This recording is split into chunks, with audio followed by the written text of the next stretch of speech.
When I was 13, my mom told my dad it was time for the talk. So he sat me down and he explained the birds and the bees to me. And he told me the birds go tweet, tweet, and the bees goes buzz, buzz. The birds will poop on you and the bees will sting you. That was it. That was the whole conversation. My dad wasn't just bad at the talk. My dad was silent about everything that mattered. And years later, I found out exactly how far that silence could go. Because when everything came out, my lawyers told me I couldn't talk to anyone. Not my wife, not my doctor, nobody. So I sat in that silence completely alone. My marriage would end, and we never once got to actually sit down and talk about it.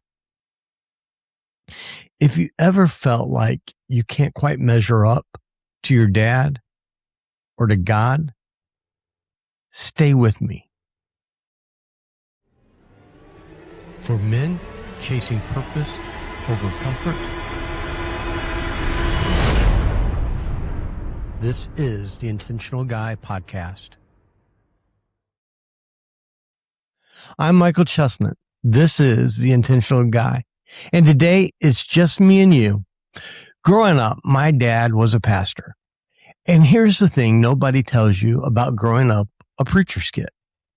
You don't just carry your own shame. You carried the pressure of never embarrassing the family name. I wasn't a great student.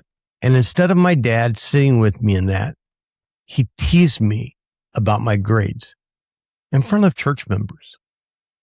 I asked him once why he did that. And he told me straight up, because he was embarrassed. My dad wasn't a villain in this story. My dad was doing what was modeled to him.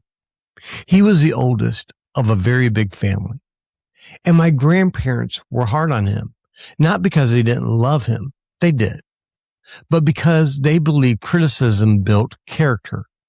Push a kid hard enough and he'll rise to it. So that's what got trained into my dad. And that's what he trained into me. He was also one of the funniest men I ever knew. It took me years to understand that some of that humor was armor, covering up his own insecurities, the same way I'd later cover mine.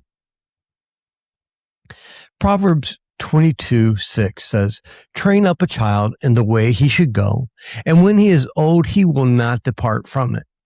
We usually hear that verse as a promise, but it's also a warning. Whatever gets trained into us, good or bad, tends to stick. My parents trained criticism into my dad.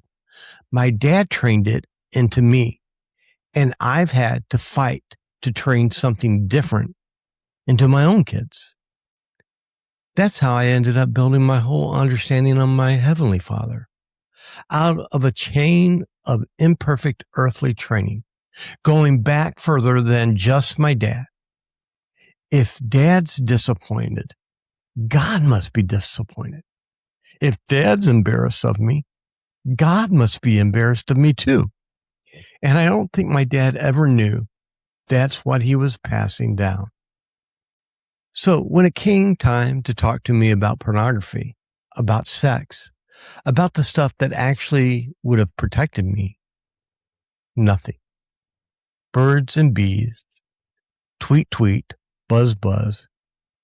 And I want to be clear. I don't say that to dishonor my dad. Most dads are uncomfortable having that conversation. But uncomfortable isn't a good enough reason to stay silent. Because while he stayed quiet, the whole world was not staying quiet. It was already teaching me everything. And it was lying to me the whole time. Yesterday, I had Chris Rogers on the show. He works with teenage boys in pornography recovery. And he said something I haven't been able to shake. You don't have to be healed to help. If you haven't seen that episode yet, go watch it after this one. Seriously, what he shares is too good to miss. You don't have to have it all figured out to sit down with your son.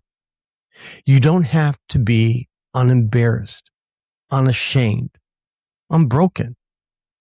You just have to show up. Because the question your son is actually asking isn't, does my dad have this figured out? It's, am I safe with him? And can I trust him? So how do you actually break a cycle like this? 3 things help me. 1, name it. Not to blame anyone, but just say it out loud. This is where the pattern came from. You can't fight something you won't name. 2, choose presence over perfection. Remember what my guest said. You don't have to be healed to help.